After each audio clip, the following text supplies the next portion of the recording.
JEE main में इस बार calculator add हो गया है। आज उसके जो सारे फीचर्स हैं मैं आपको बताता हूँ। जो ये जेईई मेन का ऑफिशियल बुलेटिन है पूरा 90 पेज का, उसमें जो कैलकुलेटर के फीचर दे रखे हैं ये अब हमारी बेनिफिट के लिए भी यूज हो सकता है और इसका एक डिसएडवांटेज भी हो सकता है।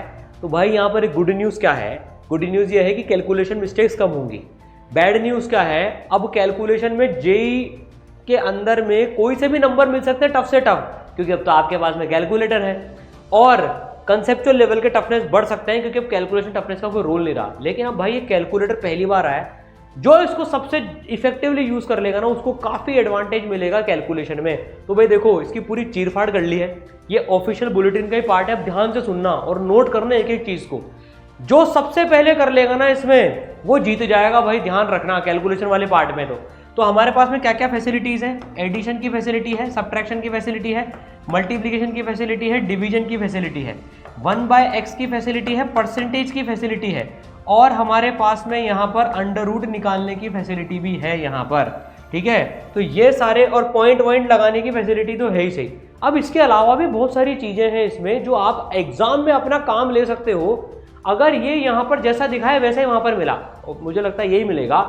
इन चीजों पर बच्चों का गौर ही नहीं जाता कि यार इनको हम कैसे यूज कर सकते हैं कैलकुलेटर में, और शायद ही बहुत कम बच्चों ने इनको यूज भी करा होगा। पहले नहीं करते बच्चे इसको यूज। देखो एक यहाँ पर मेमोरी का बटन होता है, एक ही MS मेमोरी स्टोर। MS मतलब होता है मेमोरी स्टोर। आप कोई सा भी नंबर यहाँ पर मान लो आपको कोई नंबर लिखा है 234, एक जस्ट एक 2340 नंबर है, आपने मेमोरी स्टोर पे क्लिक करा तो ये कैलकुलेटर उस नंबर को स्टोर कर लेगा।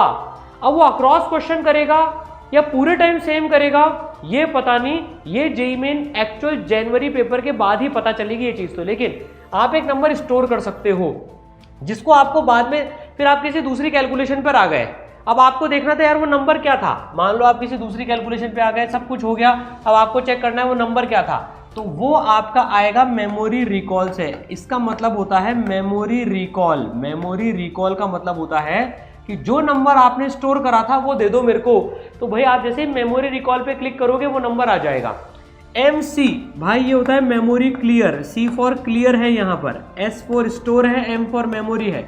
तो आपको वो नंबर 234 क्लियर करना है तो आप मेमोरी क्लियर का बटन दबाओगे तो इसकी सारी मेमोरी साफ हो जाएगी।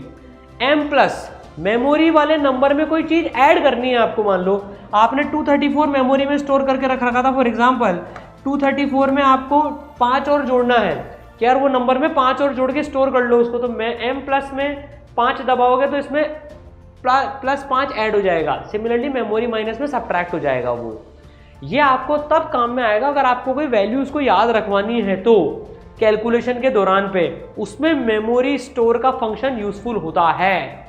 अब इससे भी बड़ा फंक्शन बताता हूं आपको जो बहुत ज्यादा काम आने वाला है। ये 2 बटन है यहां पर जिनका जो है CE और C। CE और C, CE का मतलब होता है और C का मतलब होता है, आप मान लो कोई कैलकुलेशन कर रहे हो, C का मतलब कैलकुलेटर में अगर अपन देखें तो ये इस वर्ड को कहते हैं कि भाई C मतलब क्लियर ऑल, कि भाई आपने कुछ कैलकुलेशन करी, आपको लग रहा है नहीं यार सब हटा दो मिटा दो सब कुछ, मैं वापस से स्टार्ट करना चाहता हूं कैलकुलेशन, तो C मतलब क्लियर ऑल। तो आपने जो भी कैलकुलेशन कर रखी थी वो सब साफ हो जाएगी। ठीक है ना, C मतलब क्लियर ऑल। अब ये चीज देखना, इसको समझते हैं, ये होता है क्लियर एंट्री। इसका मतलब क्या है बच्चों? सपोज करो आप सीक्वेंस सीरीज का सवाल सॉल्व कर रहे हो, आपके पास में कैलकुलेशन आ गई 45 + 34 + 78 + 62, ऐसा कुछ कैलकुलेशन आ गई। आपने ऐड करा 45 + 34 + 78 + 62 प्लस मान लो 55 समथिंग ऐसा। अब आपने 55 के बदले टाइप गलत कर दिया, 56 या 58 आपने टाइप कर दिया। अब आपको लगा यार मैंने तो गलत टाइप कर दिया, अब मैं क्या करूं उसमें? तो आप क्लियर एंट्री दबाओगे तो वो 58 के बदले आपको वापस टाइप करने का मौका दे देगा 55। ये नॉर्मल कैलकुलेटर में ऐसे होता है। तो आपको ये पूरा वापस से नहीं करना पड़ेगा, समझ गए? मतलब ऐसा नहीं कि आपने यहां गलती कर दी तो आपको पीछे का पूरा मिटाना पड़ेगा, नहीं। क्लियर एंट्री मतलब लास्ट एंट्री को क्लियर कर दो और उसके बदले मुझे नई टाइप करने का ऑप्शन दे दो। पर मैं इसमें रिकमेंड करूंगा हाईली आप इसको प्रैक्टिस करके जाएं।